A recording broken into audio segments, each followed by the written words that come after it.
हाय। मैं शायद आपको जानता हूँ।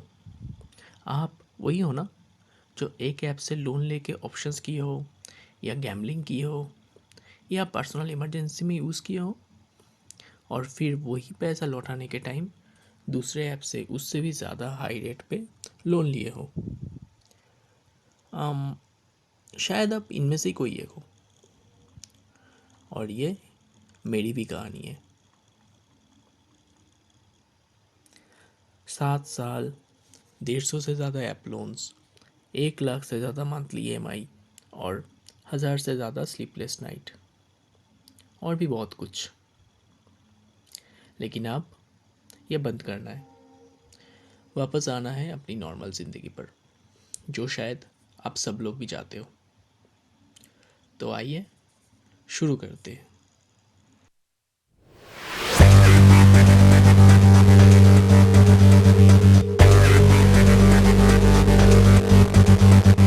कहानी शुरू में जैसा बताया बिल्कुल ऐसा ही है। इधर से लोन लिया, उधर दिया, और ऐसे करते करते अभी मेरे पास है 23 लेंडर्स। शायद आपका भी इनमें से किसी से लोन चल रहा है। 8 लाख का टोटल लोन। 2024 के एंड तक 1,20,000 का मंथली EMI। और एक सीक्रेट चीज़ बताऊँ, मेरा इनकम सिर्फ 20,000 रुपये। घर का सेविंग्स पूरा ख़त्म। रेल लाइन में कूदने का मन करता था मुझे, लेकिन मुझे अब वापस आना है अपने मॉम डैड के लिए, और मेरे साथ आप सबको भी ला के आना है। और इसीलिए आपसे शेयर करने आया हूँ कि क्या करना है इस वक्त आपको। सबसे पहला काम जो मैंने किया और आपको भी करना है, हिम्मत करके आपको घर पे बताना है। कुछ भी हो जाए, आपको अगर इससे निकलना है तो आपको घर पे बताना है। आप अगर अकेले इसको सॉल्व कर पाते तो कर चुके होते अब तक, ये जान लो। पता है मुझे आप क्या सोच रहे हो। मैंने भी सोचा था, कैसे करूँ, पापा मर जाएगा, फैमिली का फेस लॉस होगा, लोग क्या कहेंगे, सब तो मेरे बारे में कितने अच्छा सोचते हैं। उहुं, नहीं बता सकता। मैं तो ऑप्शन सीख गया हूँ। एक और लोन लेने का ट्राई करता हूँ। लालच थोड़ा कम करूँगा, ऑप्शन या बेटिंग से थोड़ा थोड़ा प्रॉफिट कमाऊँगा, और वही प्रॉफिट कमाकर इन लोगों को लौटा दूंगा। So simple. लेकिन ट्रस्ट मी, आप फिर से हारोगे। एक बार जीतोगे तो 3 बार हारोगे, और ऐसे तो लाइफ चल नहीं सकती। इसके बाद इधर आपको सुइसाइड करना पड़ेगा, या घर से भागना पड़ेगा, या फिर घर पे बताना पड़ेगा। और आप सुइसाइड करोगे या भागोगे तो पापा मम्मी वैसे ही मर जाएंगे। तो फिर तो मैंने उसको बता दिया 2 साल पहले, लेकिन लेकिन पूरा नहीं बताया। 5 लाख का अमाउंट था, 2.5 लाख ही बताया। सोचा बाकी का फिर से कहीं से लॉन्ग टेन्योर पे लोन लेकर ऑप्शन करूँगा और सारा पैसा चुका दूँगा। क्यों सोचा था तब ऐसा, अब मैं समझता हूँ। क्योंकि मैं तब तक एडिक्टेड बन चुका था पैसे कमाने का, ऑप्शंस का, और इसीलिए फिर से डूबा मैं। और इस बार लास्ट बार से भी ज़्यादा बड़ा डूबा। इसीलिए आपका मेन काम घर पे बताओ पूरा। पापा को, मम्मी को, बीवी को पास में बिठाओ और पूरा बताओ, और भरोसा दिलाओ कि you will make everything right. आपको दिन रात काम नहीं करना है, बस बताओ उनको, भरोसा दिलाओ कि आप सब कुछ सही कर दोगे। ये एक बार कर लो, आधा डर आपका ख़त्म हो जाएगा। एंड बिलीव मी, आपको मेंटली सपोर्ट भी मिलेगा तब। दूसरा, उसके बाद आपको सब लोन्स का पेमेंट चुकवा देना है और आपको वेट करते रहना है। As per rules in India, personal loan default करना कोई क्राइम नहीं है। आप जेल नहीं जा सकते, लीगल कोई एक्शन नहीं हो सकता।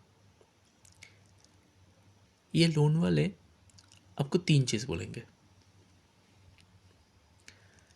पहला, अगर आप पेमेंट नहीं किया अभी तो हम आपके घर पे आ जाएंगे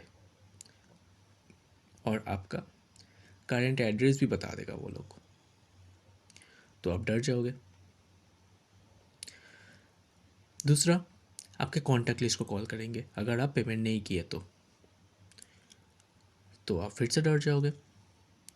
और तीसरा, आपके अगेंस्ट लीगल एक्शन लिया जा रहा है, नोटिस भी भेजेगा आपको कि कोर्ट में जाना है वगैरह वगैरह, और इस बात तो आप पूरा पैनिक कर जाओगे।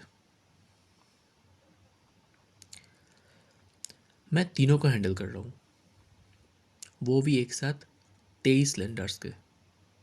दिन में 400 कॉल्स आते हैं मुझे, 100 व्हाट्सएप मैसेजेस थ्रेड।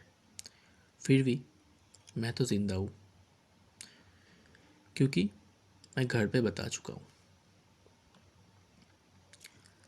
पहला और दूसरा, ये दोनों के लिए जैसे ही आप पेमेंट स्टॉप करोगे, आपका फर्स्ट काम होगा एवरी लोन एजेंसी को मेल करना। मेल में आप लोन दे नहीं पा रहे हो, उसका रीज़न वो फैमिली मेडिकल इमरजेंसी हो सकता है, जॉब लॉस हो सकता है, वो लिखना। फिर अगर ऑटो डेबिट एक्टिव है तो वो स्टॉप करने के लिए लिखना। फिर आप सेटलमेंट पे आना चाहते हो, ऐसा लिखना।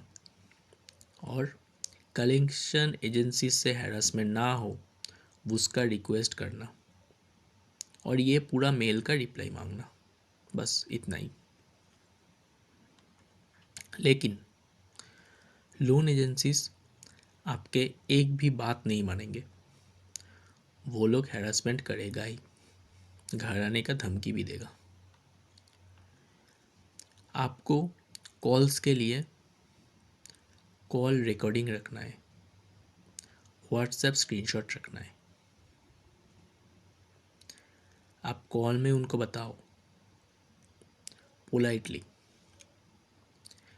कि आपके पास पैसा नहीं है, जब जुगाड़ होगा तब दे पाऊँगा, और आप मुझे सेटलमेंट दिलाओ।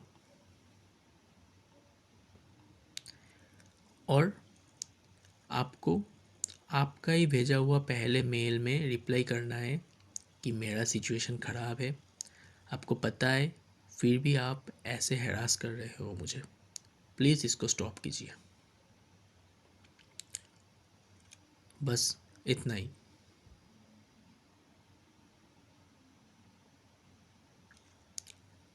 और अगर दिन में 50-60 कॉल्स आने लगे या मैसेजेस आए कि आपके कॉन्टैक्ट्स पे कॉल करूँगा, तो सीधा मेल करो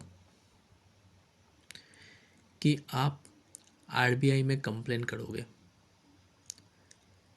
अगर हैरेसमेंट बंद नहीं हुआ तो, और अगर ज़्यादा हो तो आरबीआई ओम्बुड्समैन में आप कंप्लेन कर दो, क्योंकि कॉन्टैक्टिंग योर कॉन्टैक्ट लिस्ट और calling you more than 4 to 5 times per day is illegal. बस और कुछ नहीं।